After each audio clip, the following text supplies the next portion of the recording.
Joyce T വിയിലൂടെ ഞങ്ങളെ ശ്രദ്ധിക്കുന്ന എല്ലാ പ്രിയപ്പെട്ട ദൈവമക്കൾക്കും യേശുക്രിസ്തുവിൻ്റെ നാമത്തിൽ ഞങ്ങളുടെ സ്നേഹവും വന്ദനവും അറിയിക്കുന്നു. പ്രിയപ്പെട്ട ദൈവമക്കളെ, നിങ്ങളൊക്കെ കർത്താവിലെ സന്തോഷമായിരിക്കുന്നല്ലോ. കർത്താവ് എല്ലാവരെയും ധാരാളം അനുഗ്രഹിക്കുമാറാകട്ടെ. ഇന്ന് നമ്മോടൊപ്പം അനുഗ്രഹിക്കപ്പെട്ടതായ ഒരു കർത്താവിൻ്റെ ദാസിയാണ് തൻ്റെ ജീവിതത്തിൻ്റെ അനുഭവം ഷെയർ ചെയ്യേണ്ടതിന് കടന്നു വന്നിരിക്കുന്നത്. ആ പ്രിയപ്പെട്ട കർത്താവിൻ്റെ ദാസിയുടെ ജീവിതത്തിൻ്റെ അനുഭവം നിങ്ങൾ ആദ്യോടന്തം വളരെയധികം ശ്രദ്ധയോടെ കേട്ടാൽ ഓരോ പ്രിയപ്പെട്ടവർക്കും അത് വളരെയധികം അനുഗ്രഹമായി തീരും. കർത്താവായ യേശുക്രിസ്തുവിനെ കണ്ടുമുട്ടിയതും യേശുക്രിസ്തുവിൻ്റെ നാമത്തിന് വേണ്ടി നിൽക്കുന്നതിന് എന്തെല്ലാം ത്യാഗങ്ങൾ സഹിച്ചു എന്നുള്ളത് അങ്ങനെ ഒരു വലിയൊരു ടെസ്റ്റുമണിയാണ്. ശ്രദ്ധയോടെ കൂടെ കേൾക്കുക. അതിന് കർത്താവ് എല്ലാവരെയും സഹായിക്കട്ടെ. പ്രിയപ്പെട്ട കർത്താവിൻ്റെ ദാസിയോട് ഉള്ള നന്ദിയും സ്നേഹവും അറിയിക്കുന്നു. വളരെയധികം സ്നേഹത്തോടും ആദരവോടും കൂടെ പ്രിയ കർത്താവിൻ്റെ ദാസിയെ ജോയ്സ് ടി വിയിലേക്ക് ഞങ്ങൾ സ്വാഗതം ചെയ്യുന്നു. ഇതൊക്കെയുണ്ട്. കർത്താവിൽ സന്തോഷമായിരിക്കുന്നല്ലോ. കൃപയാൽ ദൈവം നടത്തുന്നു. സ്തോത്രം. ഓക്കെ. കുവൈറ്റിൽ നിന്നാണ് ദീന വിജയൻ നമ്മോടൊപ്പം ജോയിൻ ചെയ്തിരിക്കുന്നത്. പ്രിയപ്പെട്ട കർത്താവിൻ്റെ ദാസിയെ ഓർത്ത് ഞാൻ ദൈവത്തെ സ്തുതിക്കുന്നു. പ്രിയപ്പെട്ട കർത്താവിൻ്റെ ദാസി ഒരുപാട് ജോലിയുടെ തിരക്കുകളൊക്കെ ഉണ്ട്. അതിൻ്റെ നടുവിലാണല്ലോ കർത്താവിൻ്റെ നാമത്തെ ഉയർത്തുന്നതിന് വേണ്ടി ജീവിതത്തിൻ്റെ അനുഭവങ്ങളെ ഷെയർ ചെയ്യേണ്ടതിന് കടന്നു വന്നത്. അത് കർത്താവിൻ്റെ നാമത്തിന് മഹിമയായി തീരട്ടെ. ഓക്കെ സിസ്റ്ററെ, താങ്ക് യു. ജീവിതത്തിൻ്റെ അനുഭവങ്ങളിലേക്ക് കടന്നു പോകുന്നതിന് മുന്നമേ തന്നെ നമുക്ക് ദൈവത്തിന് ഒന്ന് പ്രാർത്ഥിക്കാം. ഹല്ലേലൂയ. സ്തോത്രം. പരിശുദ്ധ കർത്താവേ, നന്ദി നിറഞ്ഞ ഹൃദയത്തോടെ ഞങ്ങളങ്ങേ സ്തുതിക്കുന്നു, വാഴ്ത്തുന്നപ്പാ. അങ്ങയുടെ സന്നിധിയിലേക്ക് ഞങ്ങളെ ഏൽപ്പിച്ച് പ്രാർത്ഥിക്കുന്ന കർത്താവേ, അപ്പാ അങ്ങയുടെ സാന്നിധ്യത്തിനുള്ളിൽ ഞങ്ങളെ ഇരുത്തുമാറാകണമേ കർത്താവേ. ദാസിക്കായി സ്തോത്രം കർത്താവ്. ബലപ്പെടുത്തിയാട്ട് ദൈവകൃപയ്ക്കുള്ളിൽ പൊതിഞ്ഞാട്ട് കർത്താവേ. ഹല്ലേലൂയ. അനുഗ്രഹിക്കപ്പെട്ടതായ സാക്ഷ്യം എല്ലാ ദൈവമക്കളുടെയും ജീവിതത്തിൽ ഏറ്റവും വലിയ അനുഗ്രഹമായി തീരുവാനും കേൾവിക്കാർക്ക് കർത്താവിനെ ഉയർത്തുന്നതിനും മഹിമപ്പെടുന്നതിനും ഒക്കെ കാരണമായി തീരുവാൻ തക്കവണ്ണം ഈ സാക്ഷ്യത്തെ കർത്താവ് അനുഗ്രഹിച്ചാട്ട് യേശു ക്രിസ്തുവിൻ്റെ നാമത്തിൽ തന്നെ. ആമേൻ. ഹല്ലേലൂയ. ആമേൻ. ഓക്കെ സിസ്റ്റർ, കുവൈറ്റിൽ നിന്നാണ്. കുവൈറ്റിൽ എവിടെയാണ്? വീട്ടിൽ ആരൊക്കെയുണ്ട്? ഒന്ന് പരിചയപ്പെടുത്തിയാട്ട്. കുവൈറ്റിൽ ഞങ്ങൾ അബുഹലിഫ എന്ന് പറഞ്ഞ സ്ഥലത്താണ് താമസിക്കുന്നത്. ഹസ്ബൻഡും 3 മക്കളുണ്ട്. 2 പേര് ഇപ്പോൾ പഠനം കഴിഞ്ഞിട്ട് കുവൈറ്റിൽ നിന്ന് നാട്ടിലേക്ക് കടന്നു പോയിട്ടുണ്ട്. മോൻ ഇവിടെ ഞങ്ങളുടെ കൂടെയുണ്ട്. 3 മക്കളാണുള്ളത്. ഓക്കെ. Thank you. കർത്താവ് സഹായിക്കട്ടെ. ഇനിയുള്ള അവസരം ഞാൻ കർത്താവിൻ്റെ ദാസിക്ക് നൽകി തരികയാണ്. ജീവിതത്തിൻ്റെ അനുഭവത്തെ ദൈവദാസിക്ക് നമ്മുടെ പ്രേക്ഷകരുമായി ഷെയർ ചെയ്യാവുന്നതാണ്. സ്തോത്രം. കർത്താവിൻ്റെ നാമത്തിന് മഹത്വം ഉണ്ടാകട്ടെ. അനുഗ്രഹിക്കപ്പെട്ട ഈ നല്ല സമയത്തിനായി നന്ദിയോടെ സ്തുതിക്കുന്നു, സ്തോത്രം ചെയ്യുന്നു. ഈ സമയത്ത് ഇങ്ങനെ ഈ ജോയ്സ് ടി വിയിലൂടെ ഹല്ലേലൂയ എന്നെ ശ്രവിക്കുന്ന എല്ലാവർക്കും കർത്താവായ യേശു ക്രിസ്തുവിൻ്റെ നാമത്തിൽ എൻ്റെ സ്നേഹവന്ദനം. അതേപോലെ കർത്താവിൻ്റെ ദാസിക്കായിട്ടും എന്നെ ഇൻട്രൊഡ്യൂസ് ചെയ്ത കർത്താവിൻ്റെ ദാസിയെ ഓർത്ത് ഞാൻ ദൈവത്തിന് നന്ദി പറയുന്നു. സുശീല ജേസൺ സിസ്റ്ററിനായിട്ട് സ്തോത്രം ചെയ്യുന്നു. കർത്താവിൻ്റെ ദാസിയാണ് എന്നെ ഇതിലേക്ക് ഇൻട്രൊഡ്യൂസ് ചെയ്ത് കർത്തദാസിയെ പരിചയപ്പെടുത്തി തന്ന അതിനായിട്ട് ദൈവനാമത്തിലുള്ള നന്ദി അറിയിക്കുന്നു.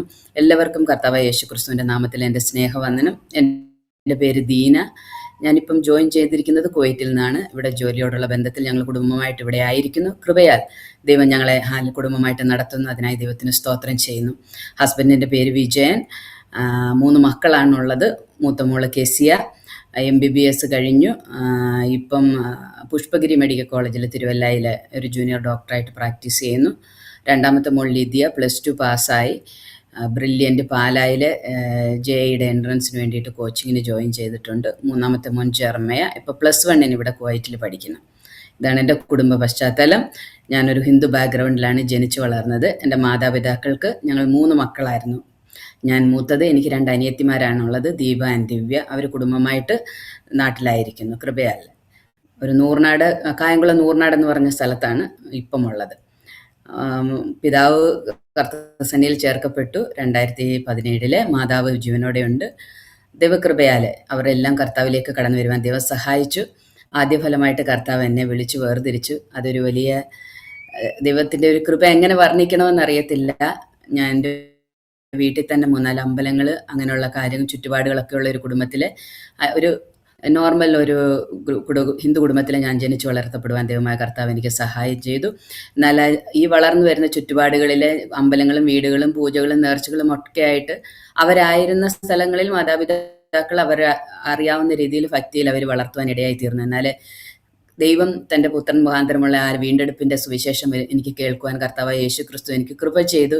അത് മുഖാന്തരം എൻ്റെ കുടുംബത്തിലുള്ളവർ അനേകർ ക്രിസ്തുവിലേക്ക് കടന്നു വരുവാൻ കർത്താവ് ഭാഗ്യം ചെയ്ത് ആ ടെസ്റ്റിമണി നിങ്ങളോട് ഷെയർ ചെയ്യാനാണ് ഇന്ന് കടന്നു വന്നിരിക്കുന്നത്. കൃപയാൽ ആലല നിത്യമായ നരകത്തിന് നമ്മൾ വിധിക്കപ്പെട്ടവരാണെന്നും അതിൽ നിന്ന് നമ്മുടെ പാപമോചനം നമ്മുടെ വീണ്ടെടുപ്പും കർത്താവായ യേശു ക്രിസ്തുവിലൂടെയാണെന്നും അറിയാനുള്ള ഒരു ഭാഗ്യം എൻ്റെ ജീവിതത്തിൽ ദൈവം കൃപ ചെയ്ത് എൻ്റെ 19ാമത്തെ വയസ്സിൽ എനിക്ക് ആ ഭാഗ്യം ദൈവം തരുവാനിടയായി തീർന്നു.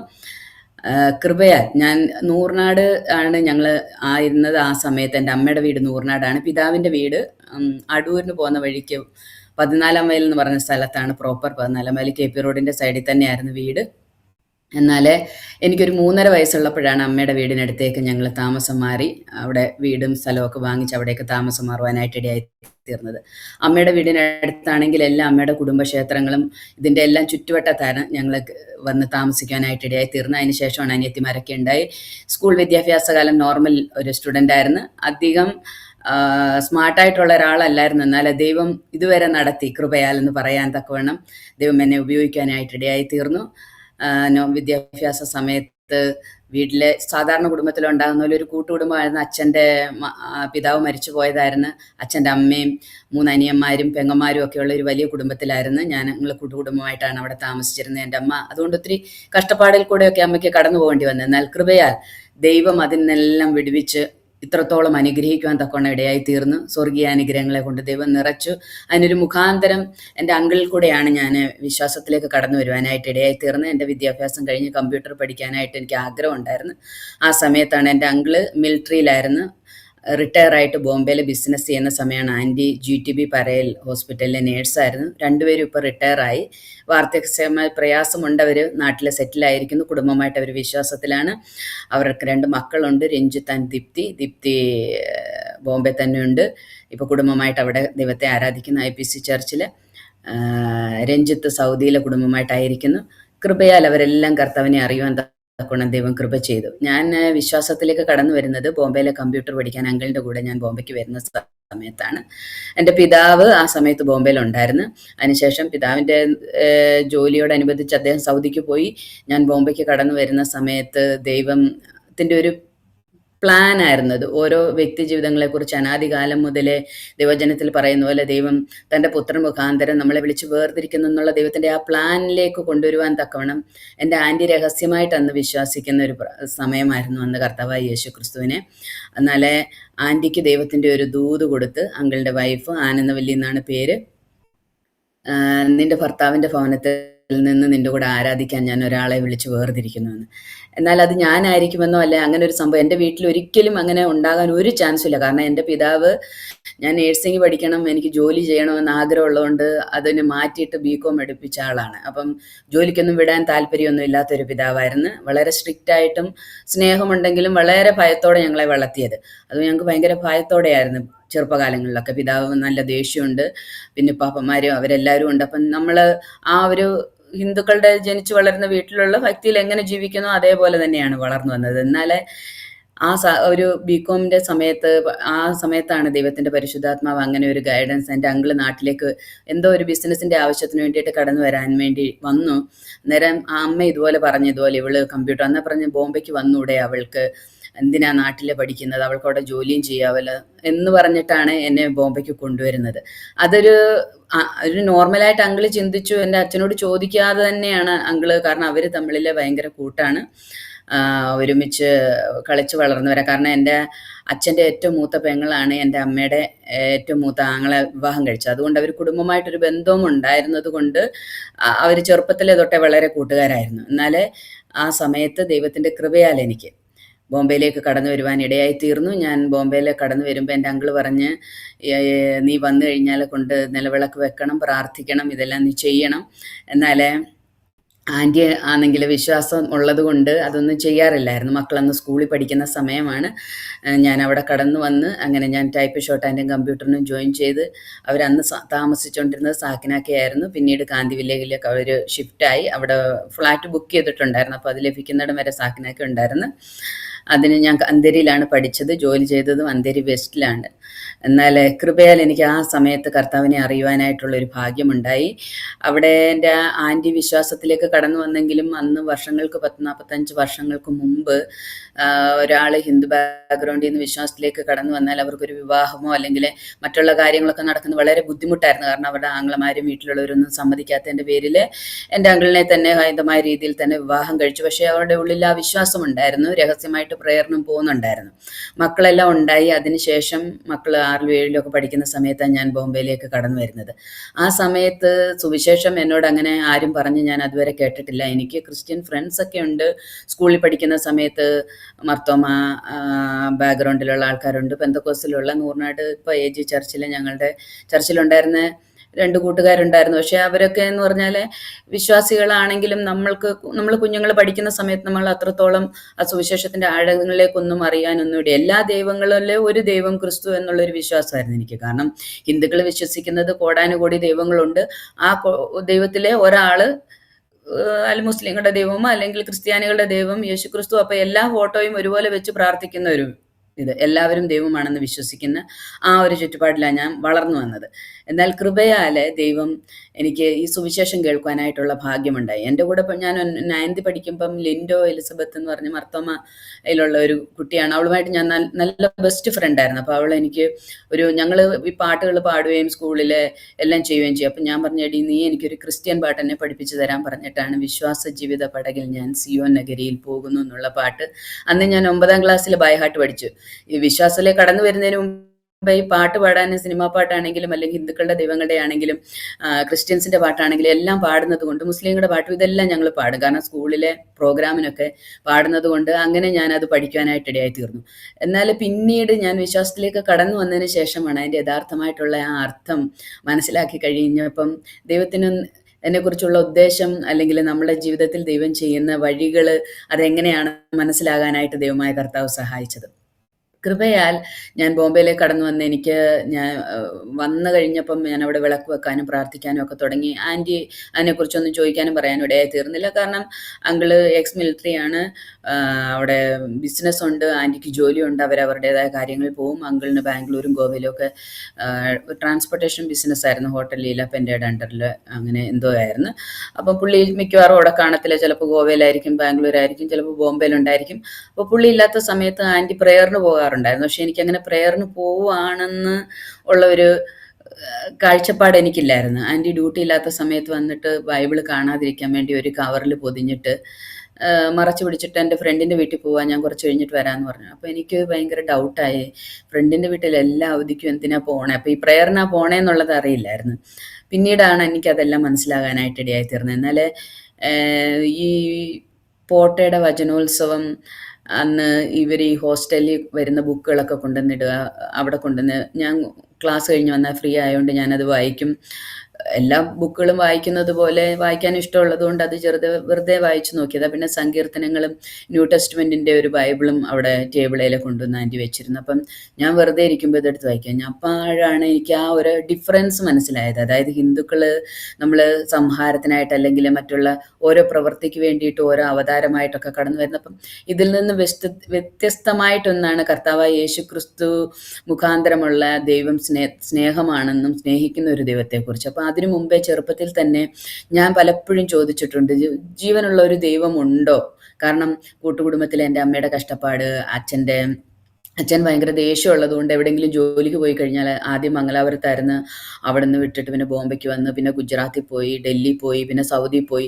എവിടെ പോയാലും അതേ ദിവസം പുള്ളിക്കാരൻ അവിടെ ജോലിയില്ല. കാരണം പുള്ളിയുടെ ദേഷ്യം കാരണം പുള്ളി ഒന്നുകിൽ അവിടെ നിന്ന് വഴക്കുണ്ടാക്കിയിട്ട് തിരിച്ചു പോരും, അതല്ലെന്നുണ്ടെങ്കിൽ പുള്ളിനെ പറഞ്ഞു വിടും. ഇങ്ങനെയാണ് പുള്ളിയുടെ ഒരിടത്തൊരു സ്ഥിരമായിട്ട്. അപ്പം ഞങ്ങൾ 3 പെൺകുട്ടികളായതുകൊണ്ട് അമ്മയ്ക്ക് എപ്പോഴും ഒരു വിഷമമായിരുന്നു. കാരണം ഈ 3 പെൺപിള്ളേർ വളർന്നു വരുന്നല്ലോ, ഇവിടുന്ന് ഒരു രക്ഷയില്ലാത്തൊരവസ്ഥയാണല്ലോ എന്ന് വിചാരിച്ചിട്ട് എല്ലാ മാസത്തിൻ്റെയും ആദ്യത്തെ 1-ാം തീയതി എന്ന് പറയുന്ന ഒരു ദിവസം ഉണ്ടെങ്കിൽ രാവിലെ 5 മണിയാകുമ്പോൾ എഴുന്നേൽപ്പിച്ച് ഞങ്ങളെ കുളിപ്പിച്ച് ഞങ്ങളെ എല്ലാ അമ്പലങ്ങളിലും അടുത്തുള്ള അമ്മയുടെ കുടുംബക്ഷേത്രങ്ങളിലെല്ലാം കൊണ്ടുപോയിട്ട് പ്രാർത്ഥിപ്പിക്കുക, പൂജകൾ നടത്തുക. അത് കഴിഞ്ഞിട്ട് തിരിച്ച് വീട്ടിൽ വന്നു കഴിഞ്ഞിട്ടാണ് സ്കൂളിൽ പോകുന്നത്. സ്കൂളിൽ പോയിട്ട് തിരിച്ചു വന്നാലും കുടുംബാമ്പലം അപ്പുറം ഇപ്പുറം ആയതുകൊണ്ട് വൈകുന്നേരം വന്ന് കുളിച്ചുടനെ അമ്പലത്തിൽ പോയിട്ടാണ് പിന്നെ വീട്ടിൽ വന്നിരുന്നിട്ട് വീട്ടിലെ വിളക്ക് വെച്ചിട്ട് പ്രാർത്ഥന കഴിഞ്ഞിട്ടാണ് പഠിക്കാനിരിക്കുന്നത്. അങ്ങനെ ഒരു ചിട്ടയായിട്ടായിരുന്നു ഞങ്ങളെ കൊണ്ടുപോയിക്കൊണ്ടിരുന്നത്.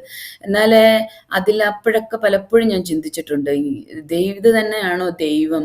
നമ്മൾ യഥാർത്ഥമായ ദൈവം കല്ലും മരവും മണ്ണും ഒക്കെ തന്നെയാണോ? ഈ ദൈവം നമ്മുടെ പ്രാർത്ഥന കേൾക്കുന്നെങ്കിൽ പിന്നെ എന്തുകൊണ്ട് ഇങ്ങനെയൊക്കെയുള്ള കുടുംബത്തിലെ പ്രശ്നങ്ങൾ സംഭവിക്കുന്ന? അമ്മയ്ക്ക് എപ്പോഴും വിഷമാണല്ലോ എന്നൊക്കെ ഓർത്ത് ചിന്തിക്കുമായിരുന്നു. എന്നാലും ഞാനൊരു +2 ആയി കഴിഞ്ഞപ്പോഴാണ് എനിക്കൊരു ചിന്ത തോന്നിയത്, എനിക്കൊരു ജോലി വേണം, അല്ലെങ്കിൽ എൻ്റെ കുടുംബത്തിൻ്റെ, എൻ്റെ അമ്മയെപ്പോലെ എനിക്ക് ആയി തീരരുതെന്നുള്ളൊരു ചിന്ത എൻ്റെ ഉള്ളിലേക്ക്. അതുവരെ എന്ന് പറഞ്ഞാൽ ഞങ്ങളുടെ വീട്ടിൽ എല്ലാ മാസവും അച്ഛൻ്റെ ഈ ഹിന്ദുക്കളുടെ ഇത് വെച്ച് മകേരം നക്ഷത്രം അന്നെല്ലാം വീട്ടിലെ ഈ ഭാഗവത പാരായണം വെക്കുക, അത് കഴിഞ്ഞിട്ട് ആൾക്കാർക്ക് സദ്യ കൊടുക്കുക, അങ്ങനെ ഇഷ്ടം പോലെ.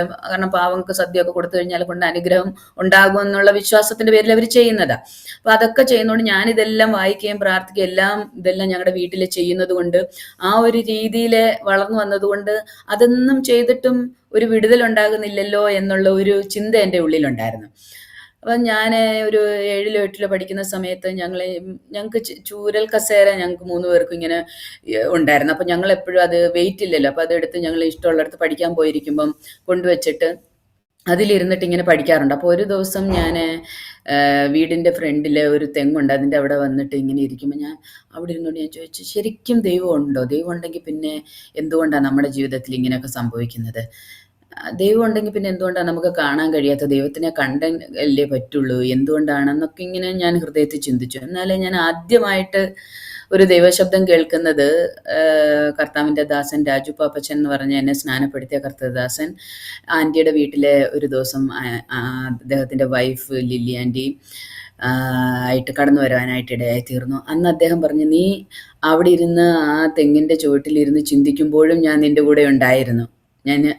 അത് സത്യം പറഞ്ഞാൽ എൻ്റെ ജീവിതത്തിൽ ഭയങ്കര ഒരു അത്ഭുതമായിരുന്നു. ഞാൻ എൻ്റെ ചെറിയ മനസ്സിലല്ലേ 7-ലോ 8-ലോ പഠിക്കുമ്പോൾ ഒരു പെൺകൊച്ചിൻ്റെ 13-ഓ 14-ഓ വയസ്സുള്ള ഒരു പെൺകുട്ടിക്ക് ഞാൻ അത് ചിന്തിക്കുമ്പോഴും അപ്പോഴും ദൈവം എന്നെ കാണുന്നുണ്ടായിരുന്നു എന്ന് പറഞ്ഞപ്പോൾ അതെനിക്ക് ഭയങ്കരമായിട്ട് എന്നെ അത് ടച്ച് ചെയ്തൊരു സംഭവമായിരുന്നു. ഒരിക്കലും അങ്കിൾ ഇതുപോലെ അവിടെ ഇല്ലാത്ത സമയത്താണ് ആൻറ്റി ഇതുപോലെ പാസ്റ്ററും ആൻറ്റിയും കൂടെ വീട്ടിൽ വന്ന് പ്രാർത്ഥിക്കാനായിട്ടിരുന്നു. അപ്പോൾ അങ്കിളിൻ്റെ ബിസിനസ്സിന് ഒരു പ്രോബ്ലം ഉണ്ടായി. ഒണീഡ TV ഒക്കെ ഹോട്ടൽ ലീലാപ്പൻ്റെക്ക് വേണ്ടിയിട്ട് ബാംഗ്ലൂരിലേക്ക് കൊണ്ടുപോകുമ്പോൾ ഒരു ട്രക്ക് മോഷണം പോയി. അപ്പോൾ ഒരു ട്രക്ക് നിറച്ച് TV ഉണ്ടെന്ന് പറയുമ്പോൾ ഒത്തിരി നമ്പർ ഓഫ് TVs മോഷണം പോയി. അപ്പോൾ അതിൻ്റെ ടെൻഷനിൽ അങ്കിള് ബാംഗ്ലൂർ പോയ സമയത്താണ് ഈ പ്രെയർ വയ്ക്കുന്നത്.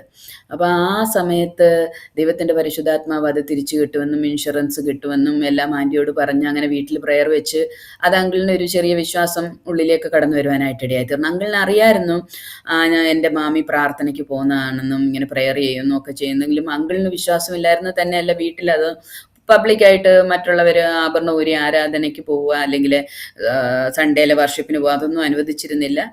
രഹസ്യമായിട്ട് തന്നെ ആയിരുന്നു. എന്നാലും അങ്കിളിന് അറിയായിരുന്നു. ആൻറ്റിയുടെ ഒരു ചേച്ചി പൊന്നമ്മ ദിവസസന്നിധിയിൽ ചേർക്കപ്പെട്ടു. ആ കർത്താവിൻ്റെ ദാസിയും പ്രാർത്ഥിക്കുന്നവരായിരുന്നു. അപ്പം ഈ സംഭവം ഉണ്ടായിരുന്നതിന് മുമ്പ്, അതായത് ഈ ഇങ്ങനെ പ്രാർത്ഥനയ്ക്കായിട്ട് അവരവിടെ വന്നു, അതിനുശേഷം ആദ്യമായിട്ട് അവരെ കാണുന്നത് ഞാൻ അങ്ങനെയാണ്, പാസ്റ്ററിനെ വൈഫിനെ. അപ്പം അങ്ങനെ ഒരു പ്രെയർ ഉണ്ടെന്ന് കൂടി അറിയുന്നത് ഞാൻ ആദ്യമായിട്ട്. അപ്പം ആൻറ്റി ശ്രദ്ധിക്കുന്നുണ്ടായിരുന്നു ഞാൻ ഈ ബുക്കുകളൊക്കെ കൊണ്ടിരുന്നത്, ഞാൻ വായിക്കുന്നതും ഈ ന്യൂ ടെസ്റ്റ്മെൻറ്റ് വായിക്കുന്നതും സങ്കീർത്തനങ്ങളുടെ ഒരു ബുക്ക് പോലെ ഉണ്ടായിരുന്നു. അപ്പം അത് വായിക്കുന്നതൊക്കെ കണ്ട് അപ്പം അവർ പ്രാർത്ഥിക്കുന്നുണ്ടായിരുന്നു എനിക്കും എൻ്റെ കുടുംബത്തിനും വേണ്ടിയിട്ട്. എന്നാലേ ഞാൻ അവിടെ വന്നതിന് ശേഷം പിതാവ് സൗദിയിലേക്ക് കടന്നുപോയി. എന്നാൽ ആ സമയത്ത് ആ പ്രാർത്ഥനയ്ക്ക് കടന്നു വന്നപ്പോഴാണ് ദൈവത്തിൻ്റെ പരിശുദ്ധാത്മാവ് ആദ്യമായിട്ട് ഞാനൊരു പെന്തക്കോസ്ത് പാസ്റ്ററിനെ അല്ലെങ്കിൽ ഒരു കർത്താവിൻ്റെ ദാസിയെ ആദ്യമായിട്ട് ഞാൻ കാണുന്നത്. കർത്തദാസൻ ദൈവസന്നിധിയിൽ ചേർക്കപ്പെട്ടു.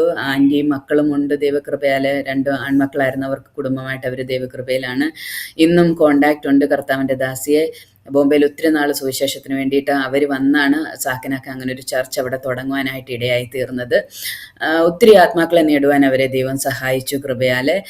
ആ കർത്താവിൻ്റെ ദാസിയും കടന്നു വന്ന അന്ന് എസ്തേറിന് വേണ്ടിയിട്ട് പൊൻചെങ്കോൽ നീട്ടിയതുപോലെ വസ്തിയെ മാറ്റി നിന്നെ ഇവിടെ കൊണ്ടുവന്നതാണെന്നും നിനക്ക് വേണ്ടിയിട്ട് ദൈവം അനവധി വാഗ്ദത്തങ്ങൾ മുമ്പിൽ വെച്ചിട്ടുണ്ടെന്നും ഈ ദേശം വിട്ടിട്ട് ഞാൻ ബോംബെയിൽ നിന്ന് പോകുമെന്നും എന്നെപ്പോലെ ഒരാളെ ദൈവം എനിക്ക് ഭർത്താവായിട്ട് തരുമെന്നും വിശ്വാസത്തിന് വേണ്ടി അനേകം കഷ്ടങ്ങൾ സഹിക്കേണ്ടി വരും, മാതാപിതാക്കളും സഹോദരങ്ങളും എല്ലാം കൈവിടും, ഒറ്റപ്പെടുത്തും എന്നൊക്കെ പറഞ്ഞ ഒത്തിരി ദൈവിക ശബ്ദം തന്നെ ആദ്യമായിട്ട്. ഞാൻ അങ്ങനെ ദൈവാലോചനകൾ കേട്ടിട്ടോ എനിക്ക് അതിനെക്കുറിച്ചുള്ള ഒരു അറിവുമില്ല. എൻ്റെ ആൻറ്റി അതെല്ലാം അന്ന് എഴുതിയെടുത്തു.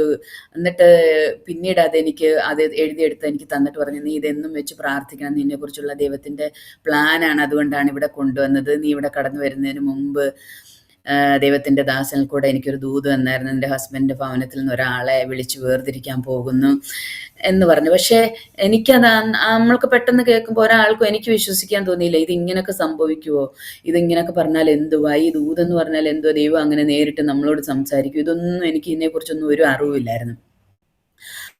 അങ്ങനെ കുറച്ച് ദിവസം പോയി, അങ്ങനെ അന്ന് പ്രാർത്ഥിച്ചു കടന്നുപോയി. ഞാൻ നോർമലായിട്ട് എൻ്റെ വിളക്കും വെക്കും, പ്രാർത്ഥിക്കും, ഞാൻ ക്ലാസ്സിന് പോകും, അങ്ങനെ പോയിക്കൊണ്ടിരിക്കുക. അപ്പോഴാണ് ആൻറ്റിയുടെ ചേച്ചി ഒരാൾ വിശ്വാസത്തിലുണ്ടെന്ന് പറഞ്ഞ് അവരുടെ മോള് അമ്മിണി എന്ന് പറഞ്ഞിട്ടൊരു സിസ്റ്ററുണ്ട്, അവരും നേഴ്സാണ്, അവരുടെ ഹസ്ബൻഡ് ഉത്തമൻ, അവർക്കൊരു മോനുണ്ട് ഉണ്ണി.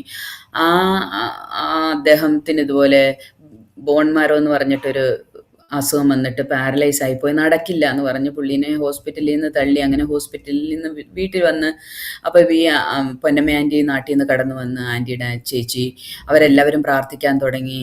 എന്നിട്ട് ഈ പാസ്റ്റർ കടന്നു വന്നിട്ട് ഇവരെല്ലാവരും ഉത്തമൻ എന്ന് പറഞ്ഞ ആ ബ്രദറിന് വേണ്ടി പ്രാർത്ഥിച്ചു. അദ്ദേഹം അന്ന് സൗഖ്യമായി. എഴുന്നേറ്റ് ഡോക്ടർമാർ നടക്കത്തില്ല എന്ന് പറഞ്ഞ സ്ഥാനത്ത് അദ്ദേഹം പിന്നീട് ജോലിക്ക് പോകുന്നു. അപ്പോൾ എനിക്ക് ഭയങ്കര ഒരു അത്ഭുതമായിരുന്നു. അന്ന് ആൻറ്റി, പൊന്നമ്മ ആൻറ്റിയും എൻ്റെ മാമി എന്നോട് പറഞ്ഞു, നീ ദൈവത്തോട് പ്രാർത്ഥിക്കേണ്ടത്, ജീവനുള്ള ഒരു ദൈവം ഉണ്ടെങ്കിൽ ആ ദൈവം എനിക്ക് വെളിപ്പെട്ട് വരണം, ആ ദൈവത്തിൽ ആശ്രയിക്കാൻ നീ പ്രാർത്ഥിക്കുന്ന, നിനക്ക് വേണ്ടിയിട്ടും ദൈവം പ്രവർത്തിക്കുമെന്ന് പറഞ്ഞു. അപ്പം അന്ന് മുതൽ ഞാൻ എപ്പോഴും പ്രാർത്ഥിക്കാൻ തുടങ്ങി, ജീവനുള്ളൊരു ദൈവം ഉണ്ടോ, ഉണ്ടെങ്കിൽ യേശുക്രിസ്തു ആ ജീവനുള്ള ദൈവമെങ്കിൽ എനിക്കൊന്ന് വെളിപ്പെടണം. കാരണം എനിക്കൊന്നും അറിയില്ല ഇതിനെക്കുറിച്ച്, ഞാൻ കേട്ടിട്ടില്ല. എല്ലാ ദൈവങ്ങളും ഒന്നാണെന്ന് വിശ്വസിക്കുന്ന ഒരാളോട് പെട്ടെന്ന് പറയുമ്പം എൻ്റെ ജീവിതത്തിൽ വേറെ അത്ഭുതങ്ങളൊന്നും നടക്കുന്നില്ല, എനിക്ക് വേറെ ദൈവമാണെന്ന് വിശ്വസിക്കാനെ കൊണ്ട് ഒരു മാർഗവും ഇല്ല. അങ്ങനെ ഇരിക്കുന്ന സമയത്താണ് ഇതെല്ലാം കടന്നു വന്ന് അങ്ങനെ കടന്നു പോയിക്കൊണ്ടിരുന്നു. കുറച്ച് നാൾ വീണ്ടും ഞാൻ എൻ്റെ പഠിത്തം കണ്ടിന്യൂ ചെയ്ത് പോയിക്കൊണ്ടിരുന്നു. അതിനിടയ്ക്ക് കുറച്ച് നാൾ കഴിഞ്ഞപ്പം ഇതുപോലെ അങ്കിൾ എന്നോട് പറയുകയും ചെയ്ത്, ഇവരിതുപോലെ പ്രേയറിനൊക്കെ പോകുന്നതാ, അവരിപ്പോൾ ചേച്ചിയും കൂടെ ഒക്കെ വന്നിട്ടുണ്ട്, നീ പോയി കഴിഞ്ഞാൽ അപ്പം തന്നെ നിന്നെ തിരിച്ച് നാട്ടിൽ കൊണ്ടുവിടും, അവരുടെ ഒന്നും കൂടരുത്, അവർ പെന്തക്കോസ്തിൽ നിന്നെ ചേർക്കും, ആഭരണമൊക്കെ ഊരിയിട്ട് നിന്നെ ഇത് ചെയ്യും, അതുകൊണ്ട് നീ അങ്ങനെയുള്ള കാര്യത്തിനൊന്നും പോകരുത്, ഞാൻ പറയുന്നത് കേട്ട് അടങ്ങി ഒതുങ്ങി ഇവിടെ നിന്നോണം, ഓക്കെ മാമ എന്ന് പറഞ്ഞിട്ട് മാമൻ്റെ അടുത്ത് പറഞ്ഞ് അങ്ങനെ പോയി. കുറച്ച് നാൾ കഴിഞ്ഞപ്പോൾ അവിടെ ഒരു ഫാസ്റ്റിംഗ് പ്രയർ 21 days ചർച്ചിൽ നടക്കുന്നുണ്ട്. അപ്പോൾ എൻ്റെ ഉള്ളിൽ ഇങ്ങനെ എപ്പോഴും ഞാൻ വിചാരിക്കും, ഇത് എങ്ങനെ ഇതൊന്ന് കൂടുതലായിട്ട് അറിയണം എന്നുള്ളൊരാഗ്രഹം, ഇതെങ്ങനെയാണ്, ഇത് ശരിയാണോ തെറ്റാണോ, ഞാൻ വിശ്വസിക്കുന്നതാണോ ശരി, മാമി പറയുന്നതാണോ ശരി, ബൈബിൾ പറയുന്നതാണോ ശരി, എല്ലാം ആകെ ഒരു കൺഫ്യൂഷനായിട്ടിരിക്കുന്ന ഒരു സമയമായിരുന്നു അന്ന്. അങ്ങനെ കൃപയാലെ ഒരു ദിവസം ഫാസ്റ്റിംഗ് പ്രയർ നടക്കുമ്പോൾ ആൻറ്റി എന്നെ അവിടേക്ക് കൊണ്ടുപോകാനായിട്ട് ഇടയായി തീർന്നു. അപ്പം ഞാൻ അന്ന് പാസ്റ്റർ വന്നങ്ങനെ പ്രാർത്ഥിച്ചെങ്കിലും, നോർമൽ പ്രാർത്ഥിച്ച് എന്നോട് ദൂതൊക്കെ പറഞ്ഞങ്ങ് പോയെങ്കിലും, ഇങ്ങനെ കൈയടിക്കുകയോ ഒച്ചത്തിൽ പാട്ട് പാടുകയോ അങ്ങനെ ഞാൻ കണ്ടുമില്ല കേട്ടിട്ടും ഇല്ലായിരുന്നു. ആദ്യമായിട്ടാണ് അങ്ങനെ ഒരു പ്രാർത്ഥനയ്ക്കായിട്ട് കടന്നു പോകുന്നത്. അവിടെ സാറാമ്മ ആൻറ്റിയുടെ വീട്ടിലെ ഒരു പ്രയർ അവർ എല്ലാവരും അവിടെ തന്നെ ഇരുന്നിട്ട് പ്രാർത്ഥിക്കുക. ഈ ഫാസ്റ്റിംഗ് പ്രയർ നടക്കുന്ന സമയത്ത് ഇവിടെ എല്ലാവരും, അവർ പാസ്റ്റർ അടക്കം അവിടെ ആ വീട്ടിൽ തന്നെ, അവിടെ അടുത്താണ് പാസ്റ്റർ താമസിക്കുന്നത്, ഫുൾ ഡേ അവിടെ തന്നെ പ്രയർ, അവിടെ ഇരിക്കുക, പ്രാർത്ഥിക്കുക, അങ്ങനെ ആയിരുന്നു. അപ്പം ഞാൻ ആദ്യമായിട്ടാണ് ഒരു പ്രയറിന് അന്ന് കടന്നു പോകുന്നത്. അപ്പം ഞാൻ ചെന്ന് കഴിഞ്ഞപ്പോൾ ഇവരെല്ലാവരും, ഞാൻ സാധാരണ പോയി ചമ്മരം പടഞ്ഞ് നമ്മൾ ഈ സാധാരണ എങ്ങനെ ഇരിക്കുന്നു അതുപോലെ ഇരുന്ന് ഇവരെല്ലാം മുട്ടിൽമേൽ ഇരുന്നിട്ട് ഒച്ചത്തിൽ പാടുന്നു, പ്രാർത്ഥിക്കുന്നു, കൈയടിക്കുന്നു, ആരാധിക്കുന്നു. എനിക്ക് ആകെപ്പാടെ ഒന്ന് പേടി. പിന്നെ ഇത് ഇങ്ങനത്തെ കണ്ടിട്ടില്ലാത്തത് കൊണ്ട് ഭയങ്കര ഒരു അത്ഭുതം, ഇതെന്തും ഇങ്ങനെ വല്ലതും ദൈവത്തിന്. ഞാൻ എന്നിട്ട് വീട്ടിൽ വന്നിട്ട് ആൻറ്റിയോട് ചോദിച്ചു, എൻ്റെ മാമി നോർമലി പറഞ്ഞാൽ ദൈവത്തിന് ചെവിയിട്ടില്ല, ഇത്രയോ ഒച്ചപ്പാടും ബഹളവും ഉണ്ടാക്കണോ, ഇങ്ങനെ ഉറക്കെ ആരാധിക്കണം, ഇങ്ങനെയാണോ പ്രാർത്ഥിക്കുന്നത്, ഇതൊക്കെ ചെയ്യേണ്ട വല്ല ആവശ്യമുണ്ടോ എന്ന് ചോദിച്ചപ്പം പറഞ്ഞു, അത് നിനക്ക് അറിയാൻ മേലാത്തത് കൊണ്ടാണ്. ദൈവത്തിൻ്റെ പരിശുദ്ധാത്മാവ് വരും, ആ ദൈവത്തിൻ്റെ ആത്മാവ് വന്നു കഴിയുമ്പോൾ നമ്മൾ അന്യഭാഷയിൽ ദൈവത്തോട് സംസാരിക്കുന്നതാണെന്നും അതിനെക്കുറിച്ചൊക്കെയുള്ള കാര്യങ്ങൾ കുറച്ചൊക്കെ പറഞ്ഞു തന്നു. എന്നിട്ടും എനിക്ക് ഒട്ടും ഞാൻ പറഞ്ഞു, ഇങ്ങനെയുള്ള പ്രാർത്ഥനയിലൊന്നും, ഇതിൻ്റെ ഞാൻ നോർമലി പോയിട്ട് കൈ ഊപ്പി ദൈവത്തെ പ്രാർത്ഥിച്ചു കഴിഞ്ഞാൽ കൊണ്ട് ദൈവം കേൾക്കും, അത് മതിയെന്നുള്ള ഒരു തീരുമാനത്തിൽ അങ്ങനെ കുറച്ച് ദിവസം അങ്ങനെ മുന്നോട്ട് പോയി. എന്നിട്ട് ഉള്ളത്തിൽ നിന്ന് ഇങ്ങനെ ഒരു വിളി പോലെ, ഇത് അറിയണം എന്നുള്ള ഒരാഗ്രഹം. അങ്ങനെ വീണ്ടും ആൻറ്റിയുടെ കൂടെ പ്രാർത്ഥനയ്ക്ക് പോയി. അത് കഴിഞ്ഞതിന് ശേഷം എനിക്ക് രാവിലത്തെ ടൈപ്പ് ഷോർട്ട് ഹാൻഡ്, ഉച്ച കഴിഞ്ഞിട്ട് കമ്പ്യൂട്ടറിനാണ് പോകുന്നത്. അപ്പോൾ ഈ ടൈപ്പ് ഷോർട്ട് ഹാൻഡ് പഠിക്കുന്നതിനടുത്താണ് ഈ പ്രയർ നടക്കുന്നത്. അപ്പോൾ 1-2 പ്രാവശ്യം പോയപ്പോൾ എനിക്ക് വഴി മനസ്സിലായി. എന്നാൽ പിന്നെ ഇടയ്ക്കെന്നാൽ ഒരു ദിവസം അവിടെ പോകാമെന്ന് വിചാരിച്ചിട്ട് ഞാൻ അന്നോട്ട് പ്രാർത്ഥിക്കാൻ തുടങ്ങി. ഇവർ പ്രാർത്ഥിക്കുന്നത് ശരിയാണ്, ഇങ്ങനെ ദൈവം നമ്മളോട് സംസാരിക്കുമെങ്കിൽ ദൈവത്തിൻ്റെ ഭാഷയിൽ നമുക്ക് ദൈവത്തോട് സംസാരിക്കാൻ പറ്റുമെങ്കിൽ നീ എനിക്ക് അത് തരണം, അല്ലാതെ നീ ദൈവമാണെന്ന് ഞാൻ എങ്ങനെയാണ് വിശ്വസിക്കുന്നത് എന്ന് പറഞ്ഞ് ഞാനിങ്ങനെ നമ്മൾ ഈ കർത്താവിനോട് സംസാരിക്കുക. എനിക്കന്ന് കർത്താവിനോടാ സംസാരിക്കുന്ന, ദൈവത്തോടാ സംസാരിക്കുന്നതെന്നില്ല, ദൈവമാണെന്നുണ്ടെങ്കിൽ എനിക്കത് തരണം എന്നുള്ള ഒരു ഉള്ളത്തിലൊരു ഭയങ്കര വാഞ്ചയും ഒരു ചോദ്യവും ഉണ്ടായിരുന്നു. അത് പ്രാർത്ഥനയാണെന്നൊന്നും എനിക്കറിയത്തില്ല. ഞാൻ അങ്ങനെ പറഞ്ഞുകൊണ്ടേയിരിക്കുന്നു, ഇങ്ങനെയാണെന്നുണ്ടെങ്കിൽ എനിക്കിത് വേണം, എന്നെ നീ ഇങ്ങനെ ഇവരോട് സംസാരിക്കുന്ന പോലെ ഞാൻ അല്ലെങ്കിൽ എങ്ങനെയാണ് വിശ്വസിക്കും, ദൈവം ഉണ്ടോ, അത് ശരിയാണോ എന്നുള്ള ഒരു വിശ്വാസം ഒരു മനുഷ്യന്റെ ഹൃദയത്തിലേക്ക് എങ്ങനെ കടന്നു വരും? അങ്ങനെ ഇരിക്കുന്ന സമയത്ത് ഒരു ദിവസം ഇതേപോലെ ഞാൻ പോയിട്ട് അവിടെ ചെന്ന് ഞാൻ ആദ്യമായിട്ട് ഞാൻ മുഴങ്കാലയിലിരുന്ന് അവിടെ ഇരുന്ന് പ്രാർത്ഥിച്ചു. ദൈവമേ, നീ ശരിക്കും ജീവനുള്ള ദൈവമാണെങ്കിൽ നീ ഇവർ പ്രാർത്ഥിക്കുന്നത് പോലെ എനിക്കും പ്രാർത്ഥിക്കണം, ഇവർ ആരാധിക്കുന്നത് പോലെ എനിക്ക് ദൈവത്തെ ആരാധിക്കണം, നീ എനിക്കൊന്ന് വെളിപ്പെട്ട് വരണേ എന്നുള്ള പ്രാർത്ഥിച്ചു. കൃപയാൽ അന്ന് ദൈവത്തിൻ്റെ അഭിഷേകത്തിൻ്റെ ശക്തിയാൽ ദൈവം എന്നെ നിറച്ചു. അന്യഭാഷയിൽ ശക്തമായിട്ട് ആരാധിക്കാനും എനിക്കറിയില്ലായിരുന്നു. ഞാനവിടെ പോയി മുഴങ്കാലയിൽ ഇരുന്നത് മാത്രമേ അന്ന് എനിക്ക് ഓർമ്മയുള്ളൂ. അതിനുശേഷം ശക്തമായിട്ട് അഭിഷേകത്തിൻ്റെ ശക്തി 12:30 നിർത്തുന്ന പ്രാർത്ഥന നീണ്ട് 2:30-3 മണി വരെയോളം ആത്മാവിൻ്റെ ഒരു ഒഴുക്കായിരുന്നു അന്ന് ആ പ്രാർത്ഥനയിൽ. അങ്ങനെ ശക്തമായിട്ട് അഭിഷേകത്തിൻ്റെ ശക്തിയാൽ ദൈവം നിറച്ചു. ദൈവത്തിൻ്റെ വെളിപ്പാട്, ദർശനങ്ങൾ, ഒത്തിരി കാര്യങ്ങൾ ദൈവം അന്ന് തന്നു. അപ്പം ഇതെന്താണ്, അന്യഭാഷയിൽ ആരാധിക്കുമ്പോഴും ഇത് അന്യഭാഷയാണെന്നോ ഞാൻ അഭിഷേകത്തിൽ നിറഞ്ഞാണെന്നോ ഉള്ളൊരു തിരിച്ചറിവ് പോലും എനിക്കില്ല. ഇതെന്താ സംഭവിക്കുന്നതെന്ന് പോലും അറിയാൻ മേലാത്ത ഞാൻ വേറൊരു ലോകത്തായി പോയ ഒരവസ്ഥയായിരുന്നു. എന്നാൽ കൃപയാൽ ദൈവം അന്ന് അഭിഷേകത്തിൻ്റെ ശക്തിയാൽ നിറച്ചു. അങ്ങനെ അന്ന് ആൻറ്റി പ്രയറിനില്ല, ഞാൻ ഒറ്റയ്ക്കാണ് അന്ന് അവിടെ കടന്നു പോയത്. ആൻറ്റി ഡ്യൂട്ടി കഴിഞ്ഞിട്ട് ആൻറ്റി ഫാസ്റ്റിംഗ് പ്രയർ നടക്കുകയായതുകൊണ്ട് ആൻറ്റി അന്ന് അവിടെയൊക്കെ കടന്നു വരും. 4 മണിക്ക് മോർണിംഗ് ഡ്യൂട്ടി കഴിയുമ്പോൾ അവിടെ കയറി കുറച്ച് സമയം അവിടെ ഇരുന്നിട്ട് ഈ മധ്യസ്ഥ പ്രാർത്ഥനയുള്ള സമയത്ത് പ്രാർത്ഥിച്ചിട്ടാണ് വീട്ടിലേക്ക് കടന്നു വരുന്നത്. കാരണം പിന്നീട് വൈകുന്നേരം വീട്ടിൽ നിന്ന് പോകാൻ പറ്റാത്തതുകൊണ്ട്. അപ്പോൾ ആൻറ്റി അവിടെ ചെന്നപ്പോഴേ എല്ലാവരും ആൻറ്റിയോട് പറഞ്ഞ് ഇന്ന് ദീന അഭിഷേകം പ്രാപിച്ചായിരുന്നു എന്ന് വന്നു. പക്ഷെ വീട്ടിൽ വന്നിട്ട് എനിക്ക് ആൻറ്റി ഞാൻ അഭിഷേകം പ്രാപിച്ചു എന്ന് പറയാനുള്ള ശക്തിയും ധൈര്യവും ഇല്ല. ഇതെന്തുവാ സംഭവിക്കുന്നത് എൻ്റെ ജീവിതത്തിൽ നിന്നുള്ള ഒരു അറിവുമില്ലായിരുന്നു അന്ന്. അതിനുശേഷം എൻ്റെ ഉള്ളത്തിൽ ഭയങ്കര ഒരു ഫേം ഡിസിഷൻ ദൈവം പറയുന്നത് പോലെ കേട്ട് ദൈവത്തിൻ്റെ കൽപ്പന അനുസരിച്ച് ജീവിക്കണം എന്നുള്ളൊരു വലിയ ആഗ്രഹം എൻ്റെ ഹൃദയത്തിലേക്ക് കടന്നു വരുവാനായിട്ട് ഇടയായിരുന്നു. അങ്ങനെ ഇടയ്ക്ക് ആങ്കിളില്ലാത്ത സമയത്ത് ഇതേപോലെ വല്ലപ്പോഴും ഈ വെള്ളിയാഴ്ച പ്രാർത്ഥനകളിൽ അവിടെ ഉപവാസ പ്രാർത്ഥന നടക്കുമ്പം അവിടെ പോവും. അങ്ങനെ ആരാധനയ്ക്കൊന്നും ഫ്രൈഡേയിലൊന്നും സൺഡേയിലൊന്നും പോയിട്ടില്ല. അങ്ങനെ ഒരു ഇല്ല. ഇടയ്ക്ക് വല്ലപ്പോഴും ഇങ്ങനെ പോവും, പ്രാർത്ഥിക്കുന്നുണ്ട്, പോകുന്നു, വീട്ടിലെ കാര്യങ്ങൾ അങ്ങനെ അങ്ങ് പോയി. എന്നാൽ കുറച്ച് ദിവസം കഴിഞ്ഞപ്പോൾ എനിക്ക് ഈ അഭിഷേകം പ്രാപിച്ചതിന് ശേഷം എൻ്റെ ഉള്ളിലൊരാഗ്രഹം, അപ്പം ദൈവത്തെ അറിയണം, സ്നാനപ്പെട്ട് വേർപെട്ട് ആരാധിക്കണം, ഇത് അങ്ങനെയാണെന്നുണ്ടെങ്കിൽ ദൈവത്തിന് വേണ്ടിയിട്ട് നിൽക്കണം എന്നുള്ള. അപ്പം ഞാൻ ഈ രക്ഷിക്കപ്പെട്ട് കഴിഞ്ഞപ്പോൾ കർത്താവ് യേശു ക്രിസ്തുവിനെ എൻ്റെ രക്ഷിതാവും ദൈവവുമായിട്ട് ഞാൻ അന്ന് അവിടെ വെച്ച് സ്വീകരിച്ചിട്ടാണ് അവിടുന്ന് കടന്നു പോരുന്നത്. അതിനുശേഷം എനിക്ക് ഭയങ്കര ആഗ്രഹമായി. അപ്പം ഞാൻ കത്തെഴുതുമ്പോഴെല്ലാം അമ്മയ്ക്കും അനിയത്തിമാർക്കും വീട്ടിൽ എഴുതും, നമ്മൾ ഈ പ്രാർത്ഥിക്കുന്നത് പോലെ അല്ല പ്രാർത്ഥിക്കേണ്ടത്, ഇതല്ല ദൈവം, നിങ്ങളും പ്രാർത്ഥിക്കണം, ജീവനുള്ള ഒരു ദൈവം ഉണ്ടെങ്കിൽ ആ ദൈവം എനിക്ക് വെളിപ്പെട്ട് വരണേന്ന്. അപ്പോൾ ഇവർ വിചാരിച്ച് ഇവൾക്ക് ഇതെന്താ പറ്റി, ഇവിടുന്ന് പോകുന്നിടം വരെ ഇവൾക്കൊരു കുഴപ്പമില്ലായിരുന്നല്ലോ, എന്തോ ഇവൾക്കും പറ്റിയിട്ടുണ്ട്. അപ്പം ആൻറ്റിയുടെ ചേച്ചി ശരിക്കും പെന്തക്കോസ്തിൽ ആ പ്രാർത്ഥനയ്ക്ക് പോകുന്നതെന്നുള്ളത് എല്ലാവർക്കും അറിയാം. പക്ഷെ ആൻറ്റിക്കും വിശ്വാസം ഉണ്ടെന്ന് അറിയുമോയെന്ന് എനിക്കറിയത്തില്ല, ആൻറ്റി പോകുന്നുണ്ടെന്നുള്ള ഒരു ഇതും അവർക്കില്ലായിരുന്നു. എന്നാൽ ഞാൻ ഈ സങ്കീർത്തനങ്ങളുടെ ഒരു ബുക്ക് ഉണ്ടായിരുന്നെന്ന് പറഞ്ഞല്ലോ, അത് ഞാൻ ഓരോ പേജ് എടുത്തിട്ട് ഈ കത്തിനകത്ത് വെച്ചിട്ട് എഴുതും. ഇങ്ങനെയാണ് ദൈവം സംസാരിക്കുന്നത്, ഇതാണ് ദൈവത്തിൻ്റെ ശബ്ദം, നമ്മൾ ഇങ്ങനെയാണ് പ്രാർത്ഥിക്കേണ്ടത്, ദൈവം നമ്മുടെ പ്രാർത്ഥന കേൾക്കും, അതുകൊണ്ട് നമ്മൾ പ്രാർത്ഥിക്കേണ്ടതുപോലെ അല്ല. അപ്പോൾ അവർ വിചാരിച്ചു ഇവളുടെ കാര്യം പോക്കാം, അവിടെ ഇനി അധിക ദിവസം നിന്നാലേ പ്രശ്നമാകും. എൻ്റെ കസിൻസ് ഒത്തിരി പേരുണ്ട്. അപ്പോൾ ഇവരെല്ലാവരും പറയാൻ തുടങ്ങി ഇവിടെ നിന്ന് ഇവരുടെ കൂടെ പ്രാർത്ഥനയ്ക്കൊക്കെ കടന്നു പോകുന്നുണ്ട്, പള്ളിയിൽ പോകുന്നുണ്ട്. അപ്പോഴും എൻ്റെ അങ്കിള് ശരിക്കും പറഞ്ഞാൽ ഇതൊന്നും ശ്രദ്ധിക്കുന്നതേ ഇല്ല. അങ്കിളുടെ ഹൃദയത്തിൽ ഞാൻ അങ്ങനെ പോകുമെന്നുള്ള ഒരു ചിന്തയും അദ്ദേഹത്തിൻ്റെ ഹൃദയത്തിലില്ല. എന്നിട്ട് ഞാൻ ഒരിക്കലും ആൻറ്റിയോട് പറഞ്ഞു, ആൻറ്റി മാമി എനിക്ക് സ്നാനപ്പെട്ട് വേർപെട്ട് ആരാധിക്കണം എന്ന് പറഞ്ഞപ്പം ആൻറ്റി ആദ്യം ഒന്നും ഞെട്ടി. ആൻറ്റി എന്നോട് പറഞ്ഞ്, ഒന്ന്, നീ ഇങ്ങോട്ട് വന്നതേ ഉള്ളൂ, നിന്നെക്കുറിച്ച് നിനക്ക് കൂടുതൽ അറിയത്തില്ല. രണ്ടാമത്, നീ ഒരു പെങ്കൊച്ചാണ്, നീ വീട്ടിലെ മൂത്താണ്, നിൻ്റെ താഴെ 2 അനിയത്തിയുണ്ട്. പിന്നെ നിൻ്റെ അപ്പൻ എന്ന് പറഞ്ഞാൽ ഒന്ന് പറഞ്ഞ് രണ്ടാമത്തേന് കൊല്ലാൻ വരുന്ന ആളാണ്. അപ്പം അങ്ങാണ് വരഞ്ഞു കഴിഞ്ഞാലെ കൊണ്ട് പിന്നെ ആരും ഭൂമിയിൽ ജീവനോടെ ശേഷിക്കാൻ അദ്ദേഹം സമ്മതിക്കത്തില്ല. അപ്പം അതുകൊണ്ട് വളരെ ആലോചിച്ച് പ്രാർത്ഥിച്ചിട്ട് വേണം നീ ഇതൊക്കെ ചെയ്യാൻ, എടുത്തു ചാടി ഒന്നും ചെയ്യേണ്ട, നമുക്ക് പ്രാർത്ഥിക്കാമെന്ന് പറഞ്ഞു.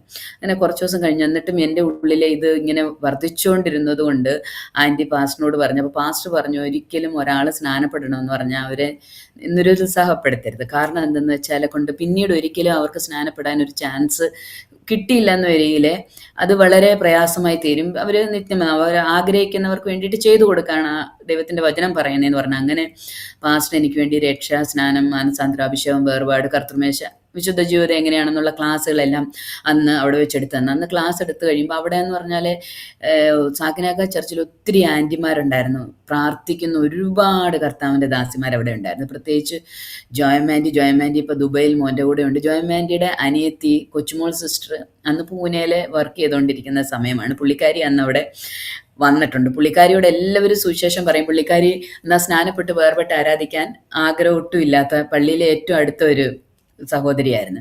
ഇന്നൊരു പാസ്റ്ററിൻ്റെ വൈഫാണ്. ഞങ്ങളുടെ നാട്ടിൽ തന്നെ ചാരമൂടുണ്ട്. ഞങ്ങൾ ഇപ്രാവശ്യം പോയിട്ട് വർഷങ്ങൾക്ക് ശേഷം എനിക്ക് കർത്താവിൻ്റെ ദാസിയെയും കർത്തദാസിനെയൊക്കെ കാണാൻ കൃപ ചെയ്തു. കാരണം ഞങ്ങൾ അന്ന് സ്നാനപ്പെട്ടതിന് ശേഷം പിന്നീട് കണ്ടില്ല. പുള്ളിക്കാരി അങ്ങ് പോയി. ഞങ്ങൾ അന്ന് ഒരുമിച്ച് സ്നാനപ്പെടുവാനായിട്ട് ബോംബെയിലെ പവായിലേക്ക് വെച്ച് കർത്താവിൻ്റെ ദാസൻ സ്നാനത്തിന് വേണ്ടിയിട്ട് ഞങ്ങളെ സ്നാനത്തിന് വേണ്ടി പ്രിപ്പയർ ചെയ്തുകൊണ്ടിരിക്കുമ്പോൾ എൻ്റെ മാമിയുടെ ബ്രദർ പുഷ്പാമ്മ എന്ന് പറഞ്ഞ അങ്കിളും അദ്ദേഹം വൈഫും അവർ ആഗ്രയിലെ മെഡിക്കൽ കോളേജിലെ നേഴ്സ്. അവർ ആഗ്ര ഡൽഹിയിലാണ് താമസിക്കുന്നത്. അവർ ഞങ്ങൾ ഈ സ്നാനപ്പെടുന്നതിൻ്റെ തലേ ദിവസം തീരുമാനിച്ചിരിക്കുന്നതിൻ്റെ തലേ ദിവസം ഇവർ വിസിറ്റിങ്ങിനായിട്ട് ബോംബെക്ക് വന്നു, ബോംബെ കാണാൻ വേണ്ടിയിട്ട്. അപ്പം ഞങ്ങൾക്ക് ഭയങ്കര ടെൻഷനായി. കാരണം നാളെ രാവിലെ സ്നാനത്തിന് വേണ്ടിയിട്ട് പോകാൻ റെഡി ആയിട്ടിരിക്കുക, സ്നാനപ്പെടാനെ കണ്ട്. അപ്പോൾ ഇവർ വന്ന് അങ്കിളിനാണെങ്കിൽ അറിയാം സഹോദരിമാർ പെങ്ങന്മാർ രണ്ടുപേരും വിശ്വാസത്തിലാണെന്നും അവരുടെയൊക്കെ നിർബന്ധപ്രകാരം ആൻറ്റിയെ ഈ കല്യാണം കഴിപ്പിച്ചതെന്നും അതുകൊണ്ട് അവർ വിശ്വാസം ഉണ്ടെന്ന് നല്ലതായിട്ട് അറിയാവുന്ന ഒരാളാണ് പുഷ്പാങ്കെന്ന് പറഞ്ഞ ഈ അങ്കിൾ. അദ്ദേഹം മരിച്ചുപോയി, വിശ്വാസത്തിലേക്ക് കടന്നു വന്നില്ല. എന്നാലേ ഈ അങ്കിളും ആൻറ്റിയും വന്നു കഴിഞ്ഞപ്പം രാവിലെ ഞങ്ങൾക്ക് ഞായറാഴ്ച രാവിലെ പ്രയറിന് പോകണം, ആരാധനയ്ക്ക് പോകണം, സ്നാനപ്പെടണം, ഇറങ്ങണം എന്നുള്ള വളരെ ആഗ്രഹത്തോടിരിക്കുക. പക്ഷെ ഒന്നിച്ചു പോകാൻ നടക്കുമെന്നുള്ള കാര്യം അപ്പം ഒരു ഇതായി. അതിനിടയ്ക്ക് തന്നെ ഇതുപോലെ പ്രാർത്ഥന നടന്നുകൊണ്ടിരിക്കുന്ന സമയത്ത് ഇടയ്ക്ക് സൺഡേയിൽ ഞാൻ വെറുതെ ആൻറ്റിയെ പിന്നീട് അങ്കിള് പ്രാർത്ഥനയ്ക്ക് സൺഡേസിൽ വിടാൻ അനുവാദം കൊടുത്ത് ഈ ബിസിനസ്സിൻ്റെ ഒക്കെ പ്രോബ്ലം വന്നു കഴിഞ്ഞപ്പം പുള്ളി വരത്തില്ലെങ്കിലും ആൻറ്റിക്ക് പോകാൻ പെർമിഷൻ കൊടുത്ത് മക്കളും വരാൻ തുടങ്ങി. അപ്പം അവർ പോവും, ഞാനും അങ്കിളും വീട്ടിലേക്ക്. അപ്പം എനിക്ക് പോകണമെന്ന് പറയാനൊരു പേടിയായിരുന്നു.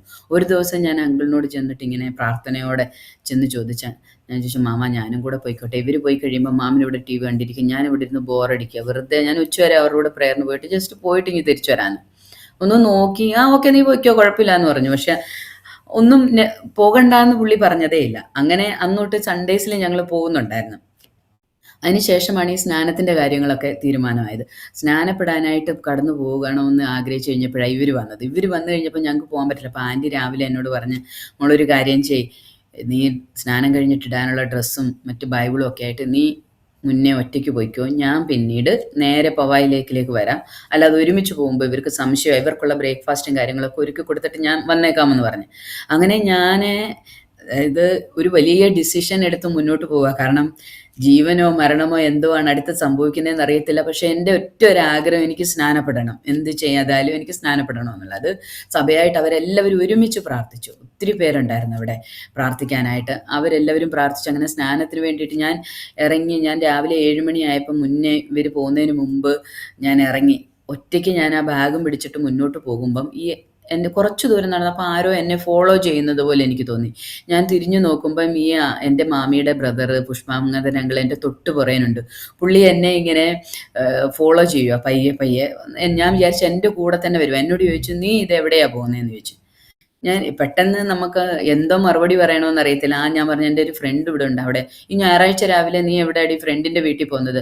കലക്കവെള്ളത്തിൽ നിൻ്റെ മാമിയുടെ കൂട്ട് മുങ്ങാൻ നീ പോവുകയാണോടി എന്ന് ചോദിച്ചു. അപ്പോഴേ എൻ്റെ നല്ല ജീവൻ പോയി. ഞാൻ വിചാരിച്ചോ ഇന്നത്തോടുകൂടെ കഴിഞ്ഞ്. ഞാൻ പറഞ്ഞേ ഇല്ല അങ്കിളെ, ഞാനിവിടെ നീ അങ്ങോട്ട് എൻ്റെ ഫ്രണ്ട് ഒരാളുണ്ട്, ഞാൻ ഒരുമിച്ച് ഞങ്ങൾ ക്ലാസ് പഠിക്കുന്ന, അവരെ കാണാം.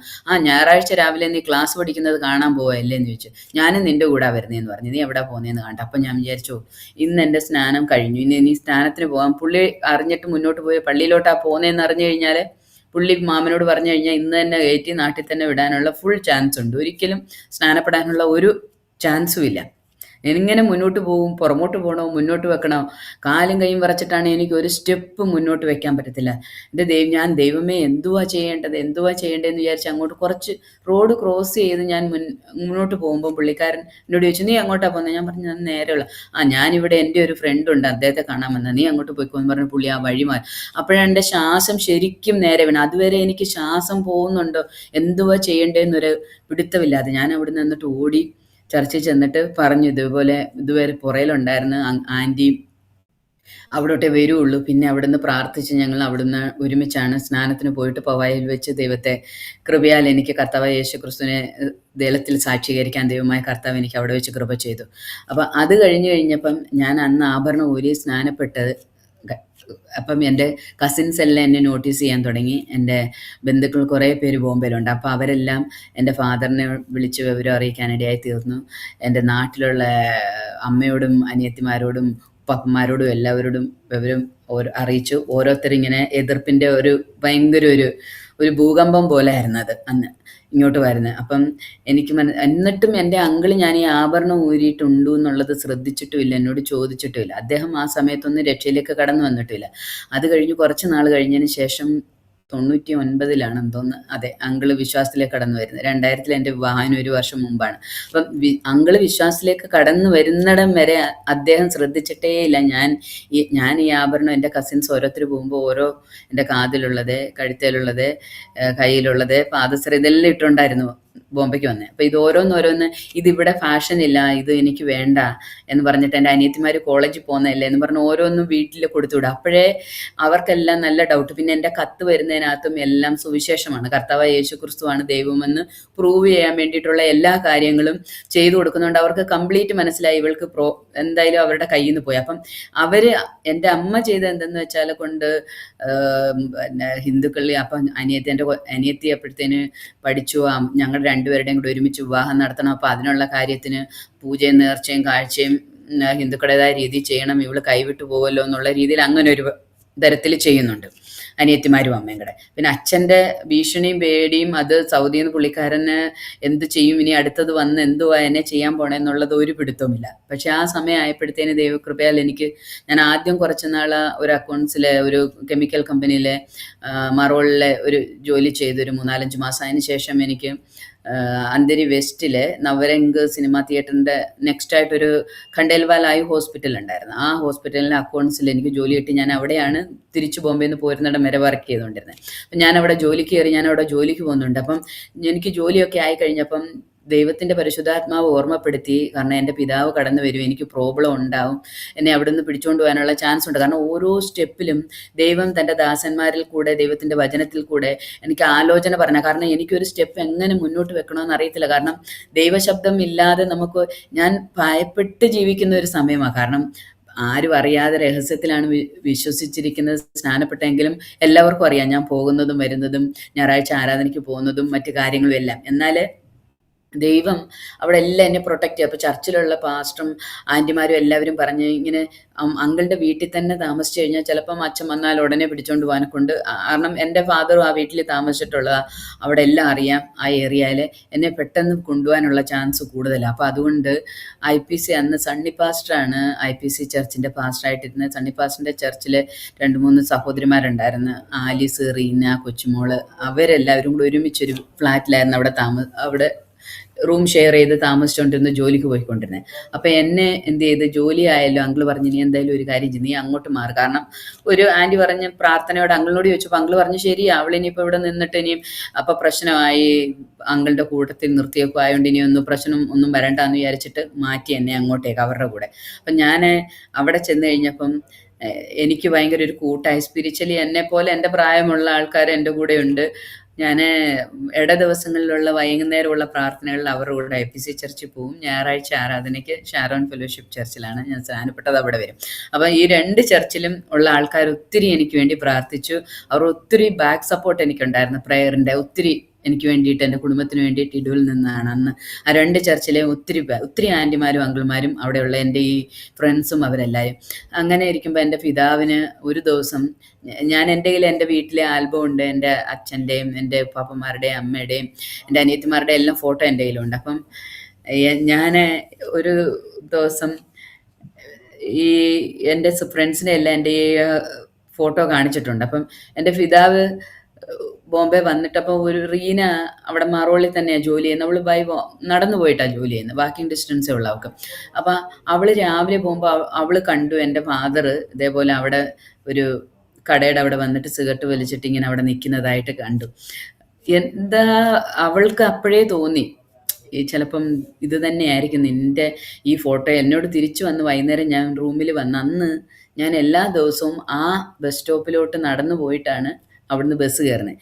അന്ന് ഞാൻ ലേറ്റ് ആയതുകൊണ്ട് ഞാൻ അതെടുക്കാതെ ഓട്ടോയ്ക്ക് പോയിട്ട് ബസ് സ്റ്റോപ്പിലെ അപ്പുറത്തെ സൈഡിലെ ഒരു സ്റ്റോപ്പുണ്ട്, അവിടെ പോയി ഇറങ്ങിയിട്ട് എനിക്ക് ഡയറക്റ്റ് ബസ്, അപ്പം എൻ്റെ ഹോസ്പിറ്റലിന് മുന്നേ ഇറങ്ങാവുന്ന ബസ് 10 മണിക്കാണ് എനിക്ക് ഡ്യൂട്ടി, 9:30 ഞാൻ അതിന് കയറിപ്പോയി. കാരണം എന്നും ഞാൻ 9 മണി 9:15 പോകുന്ന ഞാൻ അന്ന് ലേറ്റ് ആയതുകൊണ്ട് അത് ദൈവത്തിൻ്റെ ഒരു നിശ്ചയമായിരുന്നു. ലേറ്റ് ആയതല്ലേ എൻ്റെ പിതാവ് അവിടുന്ന് റോഡിൽ നിന്ന് തന്നെ എന്നെ പിടിച്ചിട്ട് നേരെ വീട്ടിലോട്ട് കൊണ്ടുപോകും. അതാണ് അദ്ദേഹത്തിൻ്റെ പ്ലാനിൽ അദ്ദേഹം വന്ന് നിന്ന്. എന്നാലേ ദൈവത്തിൻ്റെ പ്രൊട്ടക്ഷൻ, ദൈവത്തിൻ്റെ കരുതലും എൻ്റെ കൂടെ ഉണ്ടായിരുന്നത് കൊണ്ട് അങ്ങനെ സംഭവിച്ചില്ല. ഞാൻ അന്ന് ലേറ്റ്, വൈകുന്നേരം ഞാൻ കടന്നു വന്ന് ഞാൻ റൂമിൽ കയറി ഞാൻ ഡ്രസ്സ് ചേഞ്ച് ചെയ്യാനായിട്ട് നിൽക്കുമ്പം റീന എന്നോട് പറഞ്ഞു, എടി നിൻ്റെ ആൽബത്തിൽ നീ കാണിച്ച നിൻ്റെ അപ്പനെ പോലുള്ള ഒരാൾ ഇന്ന് ഞാൻ അവിടെ നിൽക്കുന്നത് കണ്ട ബസ് സ്റ്റോപ്പിൽ. നീ ഇന്ന് രാവിലെ ബസ് സ്റ്റോപ്പ് വഴിയല്ലേ? ഞാൻ പറഞ്ഞു, അല്ല, നീ പോയി കഴിഞ്ഞിട്ട് ഞാൻ ഇറങ്ങാൻ അല്പം ലേറ്റ് ആയതുകൊണ്ട് ഞാൻ അപ്പുറത്തെ സൈഡിൽ പോയിട്ട് ഓട്ടോയ്ക്ക് പോയിട്ട് അവിടുന്ന് ബസ് പിടിച്ച് ഡയറക്റ്റ് ബസ് കിട്ടുമായിരുന്നല്ലോ ആ സൈഡിൽ, അതുവഴിയാണ് പോയത്. അതുകൊണ്ട് നീ രക്ഷപ്പെട്ടല്ലേ, നിന്നെ ഇന്ന് പിടിച്ചോണ്ട് പോയെന്ന് പറഞ്ഞു തീർന്നതും ഡോറിലെ മുട്ടുന്ന്. ഞങ്ങൾ താമസിക്കുന്നിടത്ത് സാധാരണ ആരും വരാറില്ല. എനിക്ക് അന്നേരേ തോന്നി ഇത് അച്ഛൻ തന്നെ ആയിരിക്കും, കാരണം വേറൊരാൾ വരാൻ ഒരു ചാൻസും ഇല്ല. അപ്പോൾ രാവിലെ എന്നെ കാണാഞ്ഞ് വീണ്ടും അങ്കിളുടെ വീട്ടിൽ പോയി. അവിടെ ഭയങ്കര ബഹളവും വഴക്കും, അങ്കിളുമായിട്ട് ഉന്തും തള്ളും പിടിയും വലിയ എല്ലാമായി. കാരണം അങ്കിൾ പറഞ്ഞ് പഠിക്കാൻ കൊണ്ടുവന്ന് ജോലിക്ക് കൊണ്ടുവന്ന് അവൾ ജോലി കിട്ടി, അവളിപ്പം വേറെ ഹോസ്റ്റലിലാണ് താമസിക്കുന്ന സ്ത്രീകളുടെ, അവിടെ ചെന്ന് നിനക്ക് ബഹളമൊന്നും ഉണ്ടാക്കാൻ പറ്റത്തില്ല, അവളവിടെ ജോലി ചെയ്തോട്ടെ, നിനക്ക് നാട്ടിൽ പോയിക്കൂടെ, നീ എന്തിനാ ഇപ്പോൾ ജോലിയും കളഞ്ഞിട്ട് സൗദിയിൽ നിന്ന് ഇങ്ങോട്ട് വന്നത്? അപ്പം പുള്ളിക്കാരൻ ജോലിയും റിസൈൻ ചെയ്തിട്ട് വന്നിരിക്കാനല്ല, എന്നെ പിടിച്ച പിടിയാലെ കൊണ്ടുപോയി നാട്ടിൽ കൊണ്ടുപോയി കല്യാണം കഴിപ്പിച്ച് വിടാൻ വേണ്ടിയിട്ട്. ആ സമയത്ത് ദൈവം വളരെ എങ്ങനെയാ ദൈവത്തിൻ്റെ ആ ഒരു അന്നത്തെ ആ രാവിലത്തെ ഞാൻ ലേറ്റ് ആവാനും പുള്ളിയുടെ കണ്ണിൽ പെടാതെ ഇപ്പോൾ ബഹളമായി കഴിഞ്ഞപ്പോൾ അവസാനം എൻ്റെ അങ്കിളുടെ മോൻ രഞ്ജിത്ത്, അവനിപ്പം നാട്ടിലുണ്ട്, സൗദിയിലാണ്. കൃപയാൽ ഈ പ്രാവശ്യം ഞങ്ങൾക്ക് ഒരുമിച്ച് ഒത്തിരി സമയം ഒരുമിച്ച് പ്രാർത്ഥിക്കാനും എല്ലാം ഈ വെക്കേഷൻ ദൈവം കൃപ ചെയ്തു. അവർ കുടുംബമായിട്ടൊരു മോളുണ്ട്, അവർ കുടുംബമായിട്ട് അവിടെ ആയിരിക്കുന്നത്. അവനന്ന് കുഞ്ഞാണ്. അവൻ ഓടി വന്നിട്ട് അവനോട് പറഞ്ഞു, എന്നാൽ ഒരു കാര്യം ചെയ്യും, ദീന താമസിക്കുന്ന എവിടെയാന്ന് വെച്ചാൽ നീ കൊണ്ട് കാണിച്ചിട്ട് വരാൻ പറഞ്ഞു. അപ്പോൾ അവന് അന്ന് അവൻ വന്ന് കയറി. ആദ്യം അവനാണ് അകത്ത് കയറുന്നത്. ചേച്ചി, എൻ്റെ ഫാദറിൻ്റെ പേര് രവികുമാർ എന്നാണ്, രവിയങ്കിൾ വന്നിട്ടുണ്ട്, നീ എങ്ങനെയാന്ന് വെച്ചാൽ ഡീൽ ചെയ്തു എന്നും പറഞ്ഞിട്ട് അവൻ അവിടുന്ന് ഒറ്റ ഓട്ടം വെച്ചു കൊടുത്തു. അവിടുന്ന് അവനറിയാം അടുത്തത് എന്തോ സംഭവിക്കുന്നതെന്ന് കാണാൻ അവന് നിൽക്കാനുള്ള കപ്പാസിറ്റി അവനില്ല, അവൻ ചെറിയ കുഞ്ഞാണെന്ന്.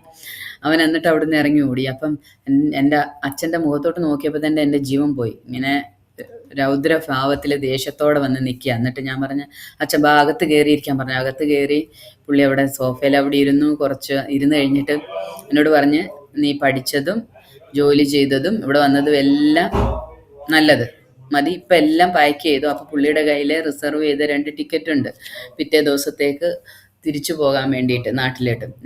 നീ വേഗം എല്ലാം പാക്ക് ചെയ്ത് ഇറങ്ങിക്കോളാൻ പറഞ്ഞു. അപ്പോൾ എനിക്ക് മനസ്സിലായി, ഇന്നത്തോടുകൂടെ എൻ്റെ വിശ്വാസ ജീവിതം ഇവിടെ അവസാനിക്കും എന്നുള്ള ഒരു ഭയങ്കര ഒരു വിഷമവും ചിന്തയും ഇതെല്ലാം കൂടെ കടന്നു നിന്നിട്ട് എന്ത് ചെയ്യണമെന്ന് അറിയാൻ പറ്റാത്ത ഒരു കൺഫ്യൂഷനായിരുന്നു ഞാൻ. അപ്പോൾ ഈ പിള്ളേർ റീനയും ആലീസും അവരെല്ലാം പേടിച്ചാണ് അവിടെ ഇരിക്കുന്നത്. കാരണം അടുത്ത് എന്തുവാ സംഭവിക്കുന്നതെന്ന് അറിയത്തില്ല. അപ്പൻ അധികാരമുണ്ട് മോളെ വിളിച്ചുകൊണ്ട് പോകാൻ. അപ്പോൾ അതോടുകൂടെ കഴിഞ്ഞു എൻ്റെ വിശ്വാസ ജീവിതം എന്നുള്ള ഒരു സിറ്റുവേഷനിലേക്ക് എത്താനിടയായിത്തീരുന്നു. എന്നാലേ കൃപയാലെ ഞാൻ ആ സോഫയുടെ അടുത്ത് എൻ്റെ അപ്പൻ്റെ അവിടെ മുട്ടയെ ചെന്ന് നിന്നിട്ട് ഞാൻ പറഞ്ഞ്, ചാച്ചാ, ഞാൻ വേറെ ഒന്നും ചെയ്യുന്നില്ല, ഞാനവിടെ ഒരാളുടെ കൂടെ ഒരു പക്ഷേ ഞാൻ ഒളിച്ചോടി പോയിരുന്നെങ്കിലോ, അല്ല ഞാൻ വേറെ എന്തെങ്കിലും ദോഷം ചെയ്തിരുന്നെങ്കിലോ, ഒന്നും ഞാൻ ചെയ്തിട്ടില്ല. ഞാൻ ജോലിക്ക് വന്നു, ഇവിടെ പഠിച്ചു, ഞാൻ ജോലി ചെയ്യുന്നു, ഞാൻ പ്രാർത്ഥനയ്ക്ക് പോകുന്നു, അതല്ലാതെ ഞാൻ വേറെ ഒന്നും ചെയ്യുന്നില്ല. പിന്നെ ഞാൻ എന്തിനാണ് എന്നെ ഇങ്ങനെ നിർബന്ധിച്ച് പിടിച്ചോണ്ട് പോകുന്നത്? ഞാനിവിടെ നിന്ന് ജോലി ചെയ്തോട്ടെ, ഞാൻ വേറെ അച്ഛൻ പറയുന്നത് കേട്ട് അല്ലാതെ വേറെ ഒരു കാര്യവും ഞാൻ ചെയ്യില്ല. അതിനപ്പുറത്തോട്ട് ഞാൻ പ്രാർത്ഥനയ്ക്ക് പോവും, ജോലിക്ക് പോവും, അത്രേ ചെയ്യുള്ളൂ എന്ന് പറഞ്ഞു. കുറച്ച് സമയം അവിടെ ഇരുന്ന് പുള്ളിക്കാരന്. അപ്പോഴേക്ക് എന്തുവാ പുള്ളിയുടെ ഹൃദയത്തിൽ ദൈവത്തിൻ്റെ പരിശുദ്ധാത്മാവ് എങ്ങനെയാണ് ഇടപെട്ടതെന്ന് അറിയത്തില്ല. പുള്ളി ആ ടിക്കറ്റ് എൻ്റെ മുന്നേ വെച്ച് വലിച്ച് കീറി എൻ്റെ മുഖത്തോട്ടിട്ട് എന്നിട്ട് പുള്ളി അവിടെ നിന്ന് ഇറങ്ങിയിട്ട് പറഞ്ഞു, എൻ്റെ മോള് മരിച്ചുപോയി, നീ ഇങ്ങനെ അല്ലായിരുന്നു ഞാൻ നിന്നെ വളർത്തിയത്, ഇങ്ങനെ ഒരു മോൾ എനിക്കില്ല എന്ന് പറഞ്ഞിട്ട് എൻ്റെ പിതാവ് അന്നേരം അവിടെ നിന്ന് ഇറങ്ങിയിട്ട് പുള്ളി നാട്ടിൽ എന്നിട്ട് പറഞ്ഞു, നിൻ്റെ അമ്മ ഒറ്റൊരുത്തി കാരണമാണ് ഇതെല്ലാം സംഭവിച്ചത്, നിന്നെ ഇങ്ങനെ ഇവിടെ വിട്ടത് കൊണ്ടാണ്, അവൾക്ക് ഞാൻ കൊടുത്തോളാം എന്നും പറഞ്ഞിട്ട് അവിടെ നിന്ന് ഇറങ്ങുവാനായിട്ട് ഇടയായി തീർന്നു. മുൻകോപി ആയതുകൊണ്ട് എനിക്കറിയാം തിരിച്ച് നാട്ടിൽ ചെന്നാൽ അമ്മയ്ക്കും അനിയത്തിമാർക്കും ഉപദ്രവം ഉണ്ടാകും എന്നുള്ളത് തീർച്ചയാണ്. എന്നാൽ അവിടെ എല്ലാം ദൈവത്തിൻ്റെ കരം, ദൈവം വാഗ്ദത്തം, അന്ന് ദൈവത്തിൻ്റെ പരിശുദ്ധാത്മാവ് അതിന് ഒരാഴ്ച മുമ്പാണ് നിന്റെ പിതാവ് നിന്റെ കൂടെ ദൈവത്തെ ആരാധിക്കും എന്ന് എന്നോടൊരു ദൂത് പറയുന്നത്. അപ്പം ഈ ക്രിട്ടിക്കൽ സിറ്റുവേഷൻ ഓപ്പോസിറ്റായിട്ട് റിവേഴ്സായിട്ടൊരു സാഹചര്യം കടന്നു വരുമ്പം നമുക്കത് വിശ്വസിക്കാൻ പറ്റുമോ? നമ്മുടെ പിതാവ് നമ്മുടെ കൂടെ ഈ ജീവനുള്ള ദൈവത്തെ ആരാധിക്കും അല്ലെ പ്രാർത്ഥിക്കും എന്ന് വിശ്വസിക്കാൻ പറ്റാത്തൊരു സാഹചര്യമാണ്. എന്നാലേ കൃപയാലെ ആ ബോംബെയിലെ ചർച്ചിൽ ഒരു ദിവസം എൻ്റെ പിതാവിനെ ആരാധിക്കാൻ ദൈവം പിന്നീട് വർഷങ്ങൾക്ക് ശേഷം പിന്നീട് ദൈവം അവിടെ കൊണ്ടുവന്നു. ആ ദൈവം ഒരിക്കലും കർത്താവായ യേശുക്രിസ്തു വാക്ക് പറഞ്ഞാൽ വാക്ക് മാറാത്ത ദൈവമാണ്. വാഗ്ദത്തം ചെയ്താൽ നിവർത്തിക്കുന്ന ദൈവമാണ്. ഒരു കുളമ്പ് പോലും ശേഷിക്കാതെ മിസ്രൈമിൽ നിന്ന് ഇസ്രായേൽ മക്കളെ പുറപ്പെടുവിച്ചതുപോലെ കുടുംബത്തിലുള്ളവരെ കൊണ്ടുവരുമെന്ന് ദൈവം എന്നോടൊന്ന് വാഗ്ദത്തം ചെയ്തതാണ്. പക്ഷെ ഞാൻ കഷ്ടങ്ങളും പ്രയാസങ്ങളും ഒക്കെ അനുഭവിക്കേണ്ടി വന്നെങ്കിലും ദൈവം വിശ്വസ്തനായ ഇതുവരെ ദൈവം അവരെല്ലാവരെയും ക്രിസ്തുയേശുവിലേക്ക് കൊണ്ടുവരുവാൻ എൻ്റെ പിതാവ് സ്നാനപ്പെട്ട് 10 വർഷം വിശ്വാസത്തിൽ ജീവിച്ചിട്ടാണ് കർത്തൃസന്നിധിയിൽ ചേർക്കപ്പെടുന്നത്.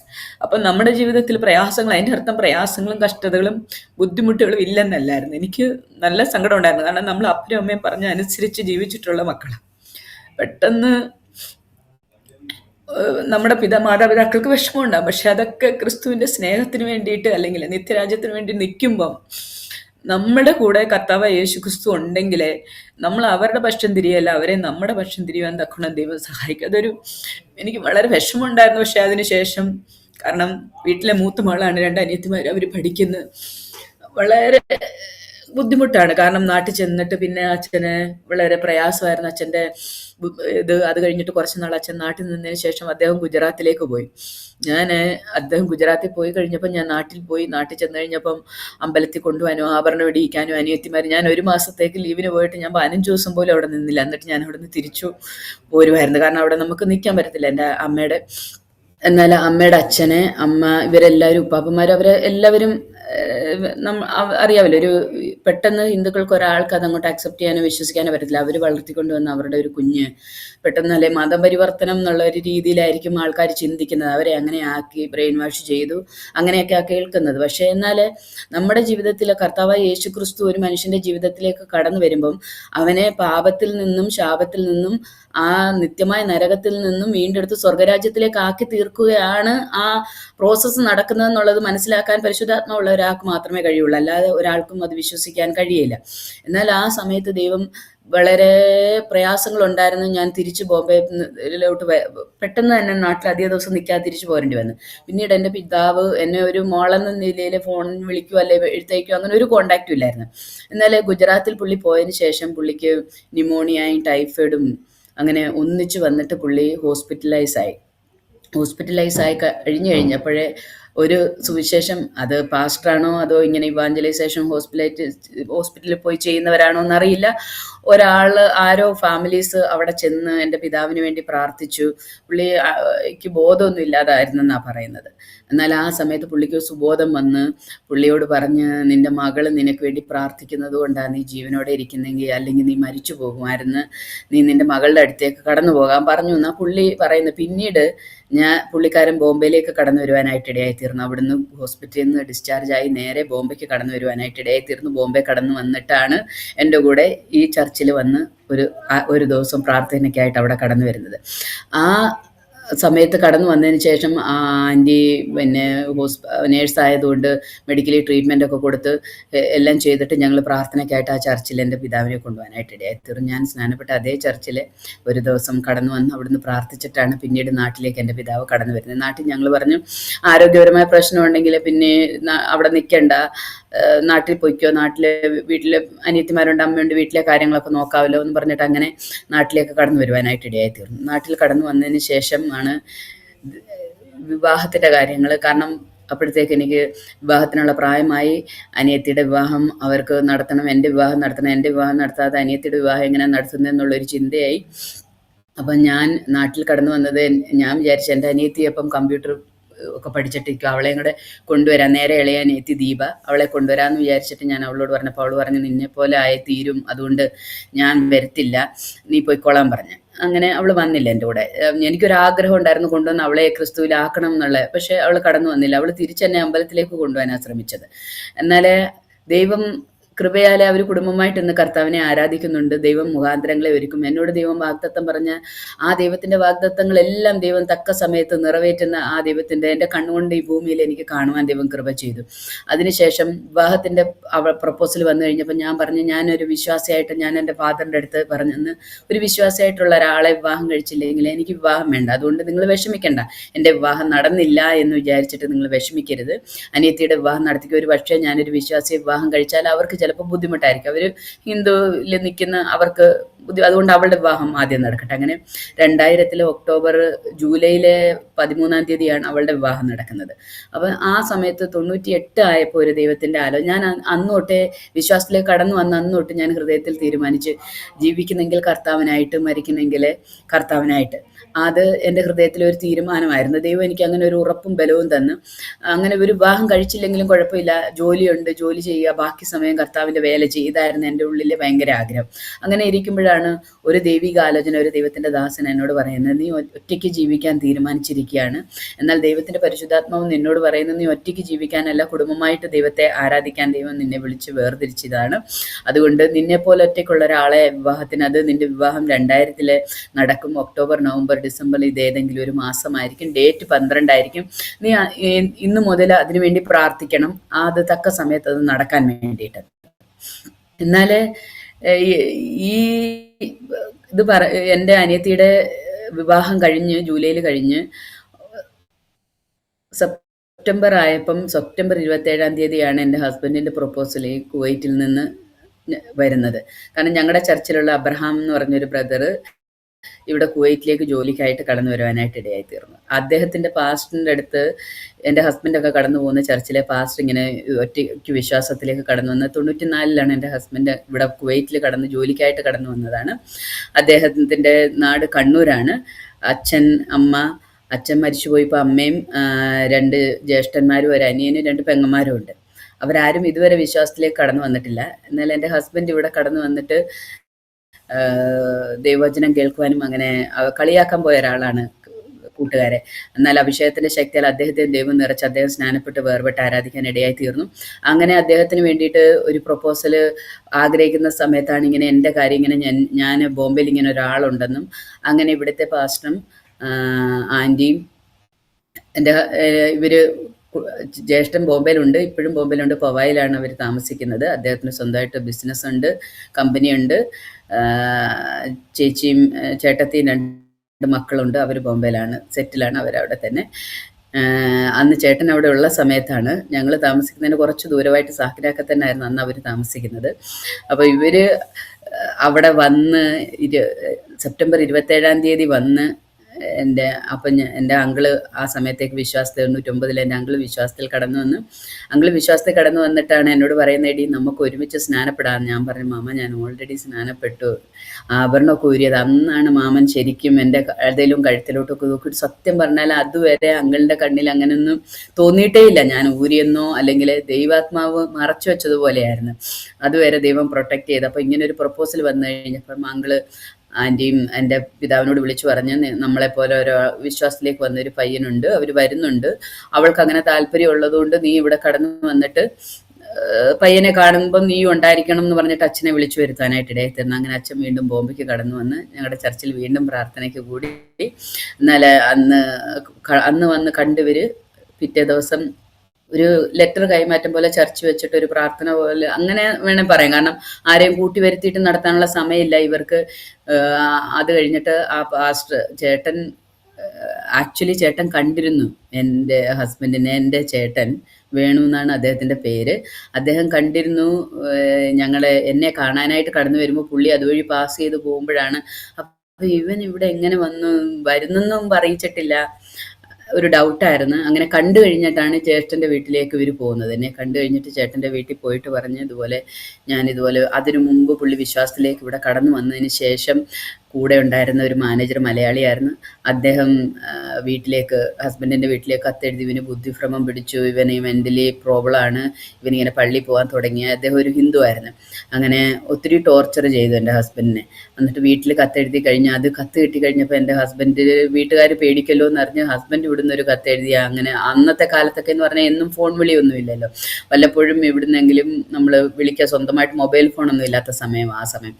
എന്നിട്ട് അദ്ദേഹം കത്തെഴുതി ഇത് വെറുതെ പറയുന്നതാ, എന്നെ കളിയാക്കാൻ വേണ്ടി, അല്ലാതെ വേറെ പ്രോബ്ലം ഒന്നുമില്ല എന്ന് പറഞ്ഞിട്ട് തിരിച്ച് കത്തെഴുതാനിടയായിത്തീർന്നു. പക്ഷേ അവർക്ക് സംശയമായി.